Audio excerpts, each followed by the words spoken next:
अगर आप लोग भी टैक्स बचाने के चक्कर में पत्नी के नाम पर जमीन खरीदते हैं तो हाई कोर्ट के द्वारा कुछ नए नियम को लागू किया गया जो सभी को जानना जरूरी होगा। दिल्ली हाई कोर्ट के द्वारा हाल ही में कुछ दिशा निर्देश जारी किया गया, पर पार्टी का असली मालिक वही होगा जिसने भुगतान किया है। आइए जानते हैं पूरे सवाल विस्तार से। अक्सर लोग अपनी जमीन को अपनी पत्नी के नाम से खरीदना ज्यादा पसंद करते हैं, क्योंकि जमीन की रजिस्ट्री में पैसे कम लगते हैं। इसके चलते लोगों को पैसे की बचत होती है, लेकिन इस नए नियम से लोगों को परेशानी बढ़ सकती है। दिल्ली हाईकोर्ट ने साफ कहा है कि अगर पति के कमाई से पत्नी के नाम जमीन खरीदी गई है और उस पैसे का source bank statement, salary slip या आईटीआर के जरिए ट्रेस किया जा सकता है, तो असली मालिक पति ही माना जाएगा।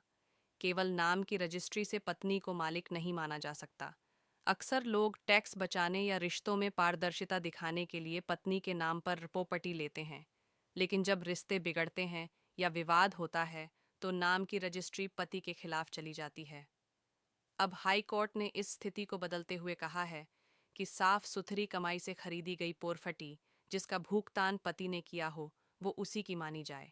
गी एक व्यक्ति ने दावा किया है कि उसने अपनी लीगल कमाई से दिल्ली और गुड़गांव में दो और प्रॉपर्टी खरीदी, लेकिन नाम पत्नी का डलवाया निचली अदालत ने उसकी बात खारिज कर दी थी।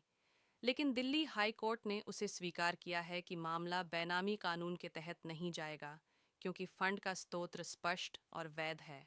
1988 के बेनामी संपत्ति कानून में 2016 में संशोधन हुआ था। उसके अनुसार अगर अपनी वैग कमाई से पत्नी के नाम पर प्रॉपर्टी लेता है तो वह बेनामी नहीं मानी जाएगी, लेकिन ध्यान रहे मालिक वही माना आएगा जिसने भुगतान किया है।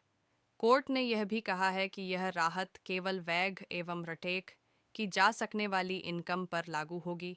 अगर किसी ने ब्लैक मनी को सफ़ेद करने के लिए पत्नी के नाम पर संपत्ति खरीदी है तो कानून सख्त कार्रवाई करेगा। कोर्ट ने जोर दिया है कि हर लेन देन का दस्तावेज सबूत होना ज़रूरी है।